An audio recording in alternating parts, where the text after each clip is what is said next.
Xin chào, xin chào! Welcome everybody to the next 2 days of our Vietnam riding adventure. Day 5 and 6 in Pù Luông turned out to be the perfect mix of wholesome, funny, slightly chaotic, and absolutely beautiful. We started the morning at Amigos Retreat with breakfast overlooking the mountains. Honestly, waking up to views like this never gets old. The air was fresh, the scenery was stunning, and our bike was absolutely filthy after yesterday's ride. So we thought, easy, let's go get the bike washed. Well, apparently, that's not really a thing in Pù Luông. We asked a few locals and everyone basically told us the same thing. Either there isn't a bike wash around here, or we'd have to ride all the way down into town. And if you've been to Pù Luông, you'd know down into town means way down the mountain. We kept riding around and eventually passed a bike rental place that had a hose out the front. So we stopped and asked if they washed bikes. Em ơi, em làm ở đây à? Em làm ở đây. Dạ vâng ạ. Ở đây có rửa xe máy. Nếu mà anh chị rửa xịt qua thì... Ừ. Vâng. Cái tháo đồ đi, cầm cái máy xịt mà. They said no, but we were welcome to use their hose and water ourselves. People here are honestly so kind. Daniel said, I'd like to give you some money for using your water, and they immediately refused. No need to pay. They even offered us tea and water while we cleaned the bike. Cho ngồi ghế nghỉ ngơi đấy. Cho ngồi ghế nghỉ ngơi nhé. Cho dùng nước, cho dùng điện, không lấy tiền. Quá tốt. Thuốc lào thôi mà. Lại còn mời thuốc lào nữa. Đấy. Mến khách dễ sợ. Nhiều thế. So there we were, giving the bike a full spa treatment in the middle of Pù Luông. Once the bike was finally looking respectable again, we headed down to Bản Đôn, also known as Bản Village, which is a little way down the mountain from Amigos. Bản Đôn is one of the more popular villages in Pù Luông, known for its traditional stilt houses, rice terraces, and little walking paths weaving through the valley. It's touristy enough to have cafes and homestays, but still feels very local and relaxed. We spent some time wandering around the little paths through the village, saying hello to locals along the way. It felt really peaceful and authentic here.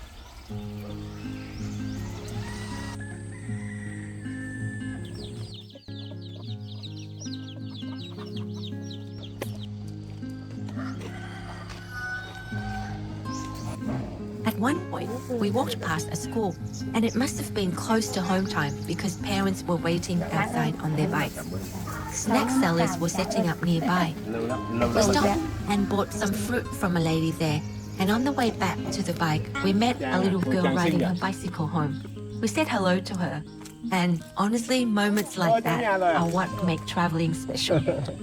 But wow, it was hot. It got up to around 30 or 40 degrees that day, so after melting our way through Bản Đôn, we decided to head to Suối Chàm stream. Now, this part started off a little questionable. Google Maps decided to take us the back way, and let's just say, I was not loving it.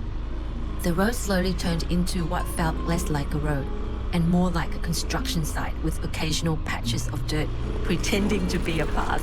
There were excavators, loose dirt, rough rocky sections, and at one point, we genuinely thought we wouldn't be able to get through because the path ahead looked so bad.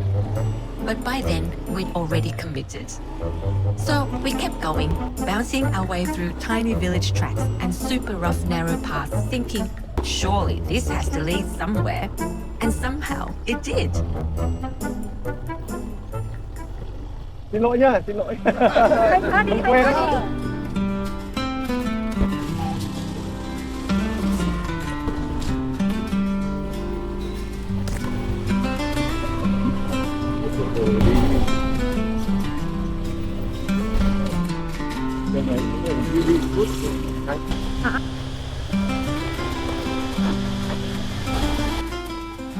We finally made it to Suối Chàm, and then discovered there was actually another proper road the whole time.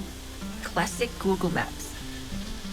Once we arrived, things became a lot more relaxing.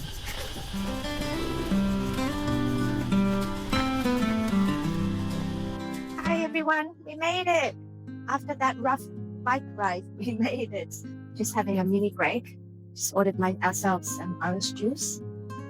And we're going to start the mini tour in a few minutes. But I just thought I'll show you the starting point. So we've parked our bike in here. Got our drinks from there. And we'll start exploring. Look at this. It's all handmade. The lady's making it. And that's the final product. This is a good look or not? Can we set a trend with this, do you think? Khổ nổi không xách đi được. Chột. For 70,000 dong per person, you can hire a bamboo float, a bè chair, and they slowly guide you up the stream. It was actually such a unique experience, and the best part, we had the whole float to ourselves.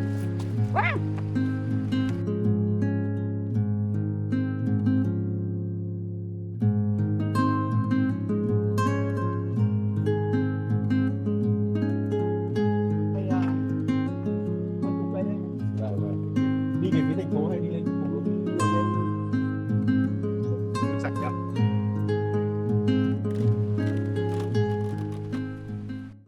Daniel even had a go at pushing the float himself, which looked very easy, until we actually tried doing it. We chatted to the float operator as he drifted along the stream, and he shared a bit about his life there. It was such a peaceful experience after the chaos of getting there. This is Mr. Tuan. Lovely man. Có khói từ lâu nữa.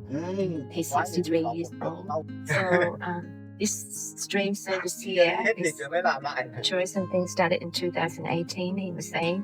And then COVID happened, the stop, but they've just started. He's been working here for 3 years. This is not his float. This float is owned by the owners who owns that restaurant up there. But he does get paid 50,000 VN dong a trip. The float here is, but he needs to maintain the float. It's his job to upkeep and maintain his float. And as I said, he gets paid 50,000 VN dong a trip, which is about $2.50, $3. On a busy day, he could get up to like $10, up to 10 trips, $10, $15. And there are 6 float drivers at the moment, so they all take turns. As customers come in, they take turns and rotate, and that's how they earn their income.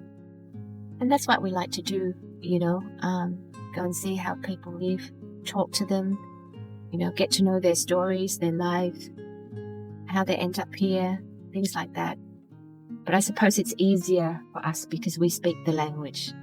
It'd be pretty difficult to strike up a conversation with the locals when English is obviously not the language. But that's why we like it, That's why we do it. That's why I want to do it in English, so I can share it with English speakers. As we were about to leave Suối Chàm, Daniel found himself a friend and had to stop and offer him a drink.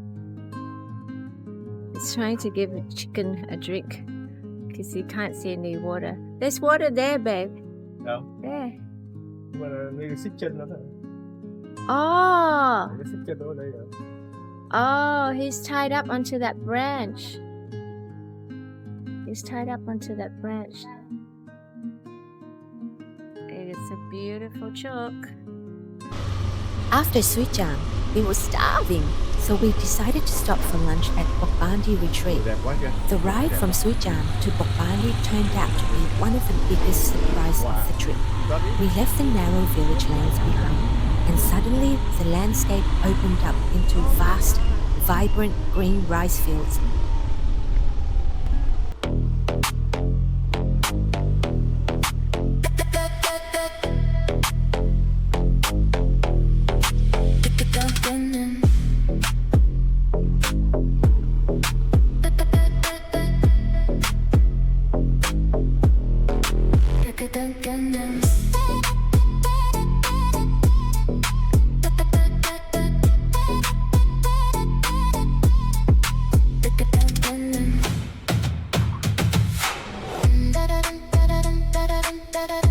And just when we thought the ride couldn't get any better, there was one more surprise awaiting us at the end.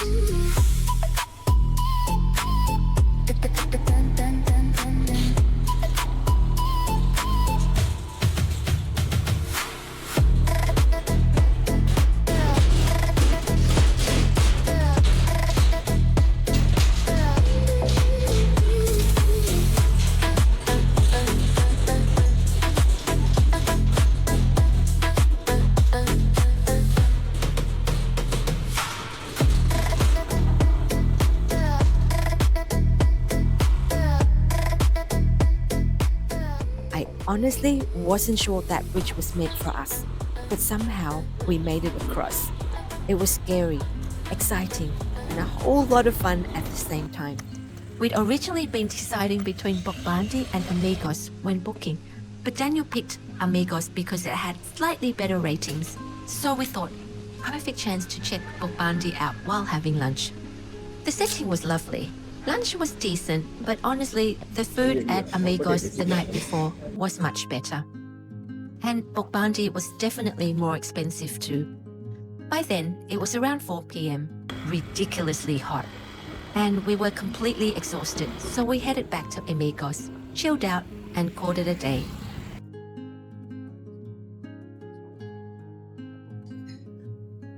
Xin chào. Good morning, everybody from the Amigos Resort in Pù Luông. We are sitting down for breakfast on our third day, as usual. Breakfast. Got my assistant here. It's boiled eggs, tea with lemon. What are we doing today, Papa Daniel? We're going to the Đoàn market, and also after that we're going to Hiêu waterfall. So Đoàn market basically is just the local people, the village people. They bring out their produce, what they can grow, what they can farm. What they can make. So interesting, and they only have the market every Thursday and Sunday. So we're pretty lucky to come here on a Thursday to be able to go to the market. How far away is it?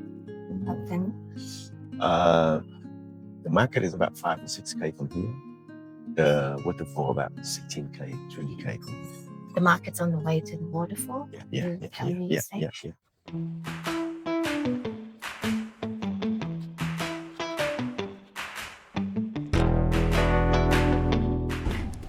The market starts super early, around 5 a.m, and runs until around lunchtime. We got there at around 10 a.m. Even by 11, sellers were already beginning to pack up.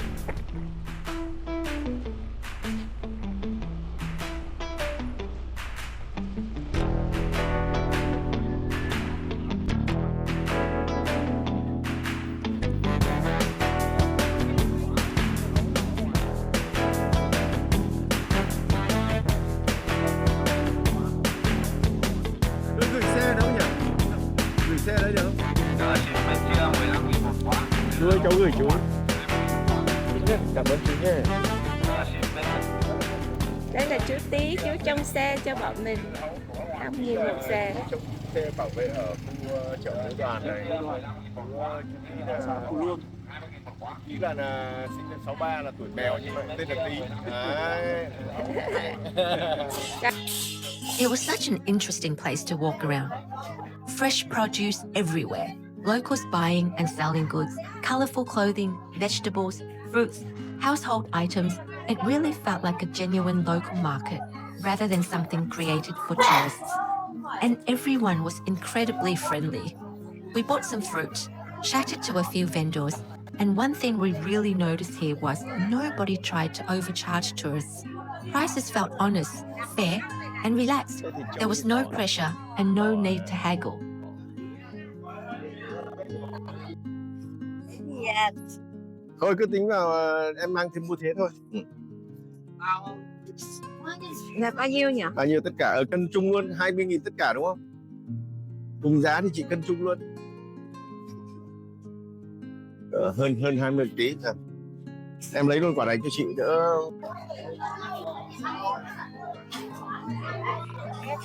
Anh thích bánh chưng lắm. Nhưng mà lá này lá gì? Lá rong à? Lá rong chuẩn luôn đấy. chuẩn vị luôn đấy. Không, anh mang về khách sạn anh ạ. Cảm ơn hai vợ chồng nhiều nhé. Then we had this really unexpected moment. While standing at one of the stores, we heard a Western guy nearby speaking absolutely perfect Vietnamese. Daniel was amazed and immediately started chatting to Còn him. cháu bọn này là chú ở Pháp, chú qua năm bao nhiêu? Qua năm 74. Wow, thế trước giải phóng rồi. Thế chú kiểu như du học ở đấy bên này. Tôi đi du học. Bây giờ chú ở bên đó luôn. Tôi ở bên đó luôn, nhưng mà tại thì xưa tôi về thường xuyên tại Bà Tố á, còn sống. Bây giờ quá đẹp.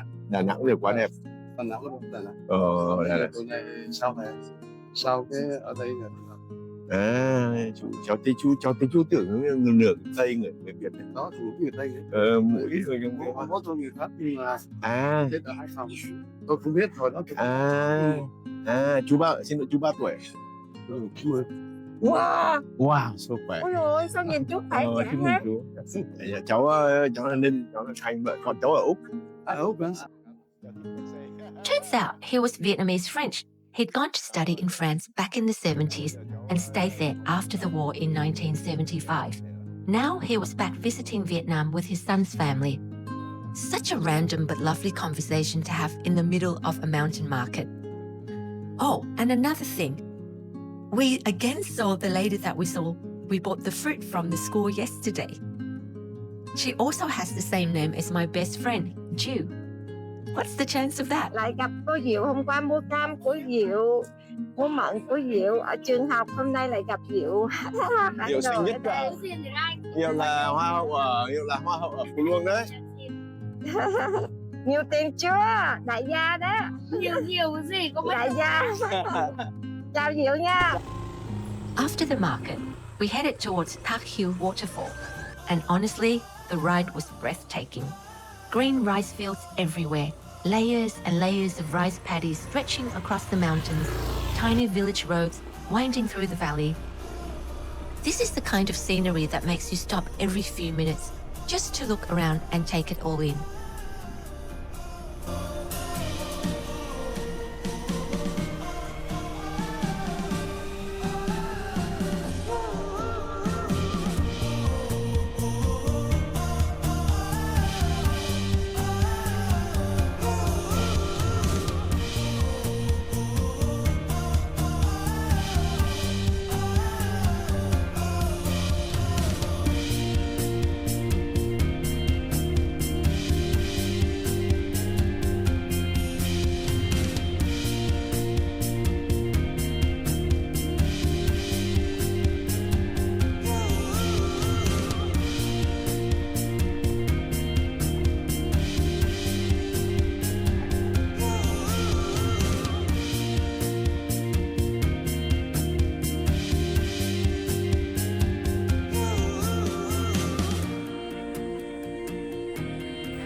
Thác ở đâu?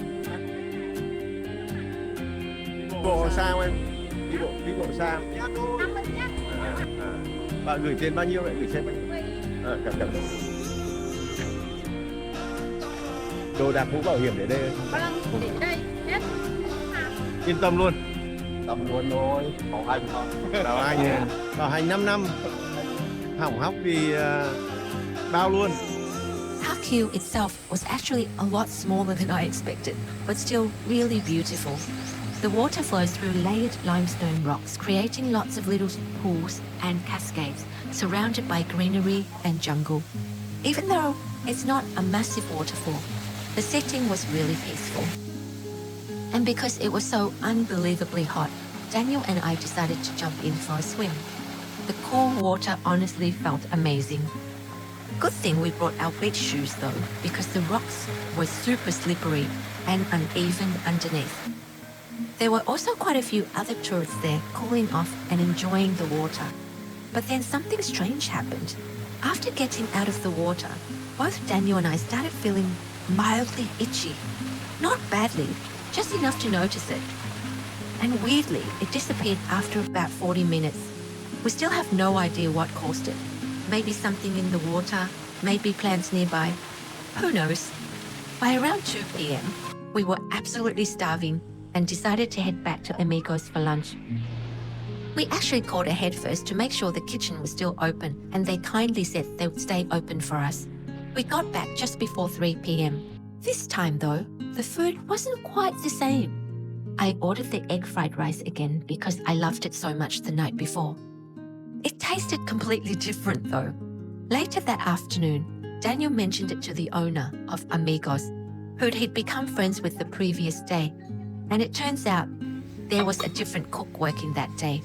The owner was actually really apologetic and even offered us a discount, which was very nice of him. His story was interesting too. He's originally from Hanoi, and after COVID, he decided to invest in Pù Luông and move somewhere less central, where they could be more self-sufficient if another lockdown or pandemic ever happened again. Honestly, after spending a few days here, I can understand why. After lunch, we just relaxed at the resort for the rest of the afternoon because the heat was intense. It reached around 40 degrees that day. I was actually surprised because I assumed being up in the mountains would mean cooler weather, but not in early April apparently. Overall though, Pù Luông really surprised us. The scenery here is magical. Endless rice terraces, mountain views, little villages tucked into the valleys. It's one of the most peaceful places we've visited so far. The local people were genuinely lovely, and the staff at Amigos were incredibly kind and welcoming too. One thing I would say though, if you want to properly explore Pù Luông, having a motorbike really helps. There are plenty of places to rent bikes around here, but if you don't know how to ride, it could be a little tricky because there aren't really taxis or grab cars around. Most people either ride themselves or organize tours and private transport through their accommodation. And if you're visiting around early April like we did, definitely prepare for the heat. Beautiful place though, absolutely worth visiting. Well, that's it for today's adventure everybody. Thanks for joining us, and we'll see you in the next one. Xin chào!